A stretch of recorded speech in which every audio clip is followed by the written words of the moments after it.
അസ്സലാമു അലൈക്കും വറഹ്മത്തുള്ളാഹി വബറകാതുഹു. പ്രിയമുള്ള പൊന്നുമോമിനികളെ, ഞാൻ 29 നോമ്പ് നോക്കി.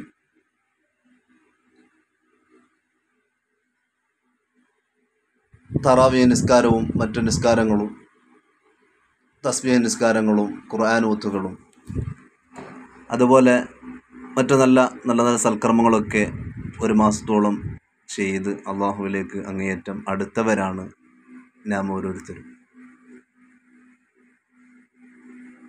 എന്നിട്ട് ഇന്ന് പെരുന്നാൾ ആഘോഷിക്കാൻ വേണ്ടി നിൽക്കുന്നവരാണ് നാം ഓരോരുത്തരും. നമ്മുടെ ഒരു മനുഷ്യൻ രാവിലെ മുതൽ വൈകുന്നേരം വരെ വെള്ളം ഒരു കുടത്തിൽ, ഒരു ഡ്രമ്മിൽ അല്ലെങ്കിൽ ഒരു ടാങ്കിയിൽ ശേഖരിച്ചു.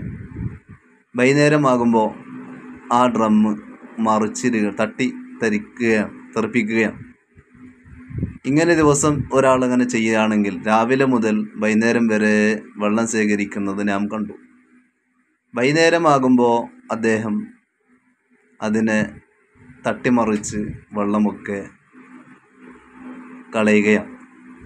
എങ്കിൽ അവനെ കുറിച്ച് നാം പറയുന്നത് എന്തായിരിക്കും? മാനസിക രോഗി, ഭ്രാന്തൻ, ഇങ്ങനെ ഇതുപോലത്തെ വാക്കുകളായിരിക്കും നാം പറയുന്നത്. എങ്കിൽ ഞാനും നിങ്ങളും അങ്ങനെ ആയിപ്പോകുന്നുണ്ടോ എന്ന് ചിന്തിക്കേണ്ടതുണ്ട്.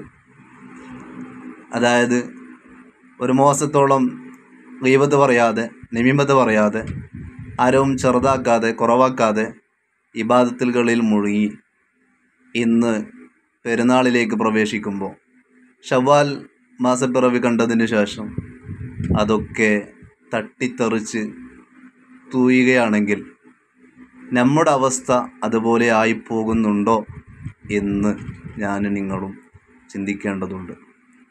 ഇനിയുള്ള കാലം നാം റബ്ബ് പൊരുത്തപ്പെടാത്ത, ഒരാളെയും ചെറുതാക്കാതെ, ഒരാളെയും ഗീബത്ത് പറയാതെ, എൻ്റെ വാക്കുകൊണ്ട്, എൻ്റെ പ്രവർത്തനം കൊണ്ട് ഒരാൾക്കും വേദന ഉണ്ടാകൂല എന്നുള്ള ഉറപ്പോടു കൂടിയാണ് നാം ഓരോരുത്തരും ജീവിക്കേണ്ടത്.